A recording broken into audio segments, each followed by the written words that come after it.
efforts at supporting small-scale farmers and SMEs is based on our awareness of the critical role they can play in supporting our economic recovery and growth, as well as creating job opportunities for millions of Nigerians.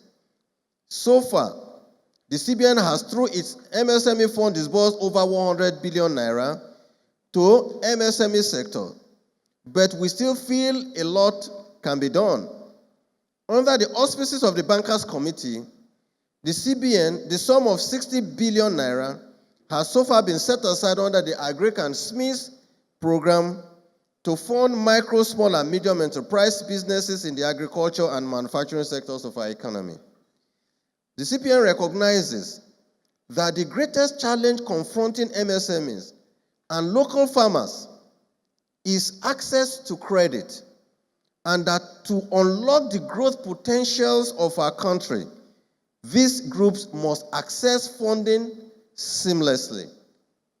In response to this challenge, the CBN will, in due course, take action that will directly bring banking services to our rural communities through the licensing of a national microfinance bank, which would have presence in all local governments in Nigeria, thereby supporting the channeling of credit to our rural communities. We will continue to explore ways in partnering with the fiscal authorities on how we can best provide farmers and MSMEs with the support they need to expand their operations. A few days ago, I visited an unnamed popular supermarket in Lagos. There was a big contrast between my visit to that same shop 5 years ago and my visit in November. What was apparent was the huge increase in number of made-in-Nigerian processed goods that were being sold on their shelf, from locally produced rice to well-packaged, ready-to-use tomato stew, dried fruits, and also cassava chips. As I walked around the shop, I could see the huge potential of Nigerian entrepreneurs as they develop products which could compete with their peers in any part of the world. And I would encourage all of us to patronize these products. I could also imagine the number of people who have been employed by these entrepreneurs to support production of these goods. For us to grow as a nation, we must continue to encourage these businesses as they do more than just provide goods. They help to sustain the vitality of the communities in which they live and where they work.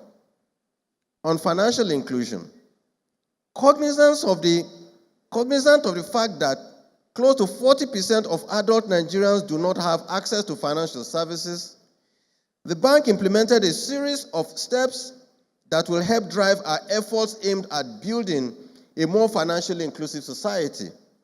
Some of these initiatives include the agent banking guidelines and the shared agent network, the SANEF, both of which are intended to deepen penetration of agent networks in underserved locations across the country.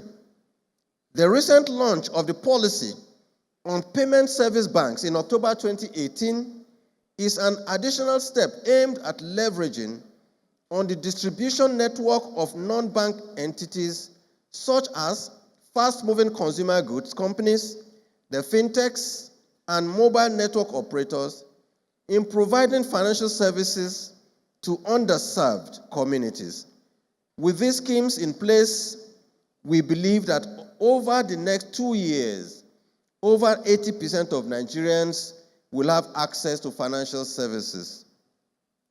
As part of its long-term strategy for strengthening the Nigerian economy, the CBN established initiatives to resolve the underlying challenges to long-term GDP growth, economic productivity, unemployment, and poverty that had pervaded the economy over the past decades. Hence, the CBN established the Credit Bureau and National Collateral Registry to improve access to credit in the domestic economy. We believe these measures will help to instill a strong credit culture and unlock access to finance to deserving Nigerians, including those who may not have fixed assets to provide banks as collateral. Furthermore, to spur bank lending to high-impact sector, the CBN at its July MPC pledged to refund the cash reserve requirement or deposits to banks under certain conditions. Banks that bring the proposals for funding of new projects or expansion of existing ones in agriculture and manufacturing sectors will accordingly qualify for the refund of the cash reserve deposits up to 100%. It is our expectation that banks would use this opportunity to expand credits to the real sector of our economy. As I've always emphasized, it is our collective duty to ensure that the potentials and prospects of the Nigerian economy is optimally realized. The ongoing economic recovery requires the joint efforts and wise counsel of everyone seated here today, if we must make giant strides forward. The CBN is more determined now than ever to remain at the forefront of the efforts to ensure that the rebound of our economy is not overturned. A recent Bloomberg data on financial markets performances revealed that Nigeria bond market remains one of the most attractive investment destinations. Currency Bond Index, which covers major emerging markets such as Nigeria, South Africa, Argentina, China, and Russia, in the second quarter of 2018, Nigerian local bond topped the chart with an average total return of 3.2% in dollar terms. The total return is a combination of the price changes in the bonds over the second quarter of 2018, the interest returns, and the changes in the currency. Nigeria's dominance over this period was due to the stability of the investors and exporters rate and the yields being high by emerging market standards. Investors are also sure that they can exit their positions if they need to, which has been crucial in driving other investors back into the Nigerian market. Our outlook and policy thrust for 2019.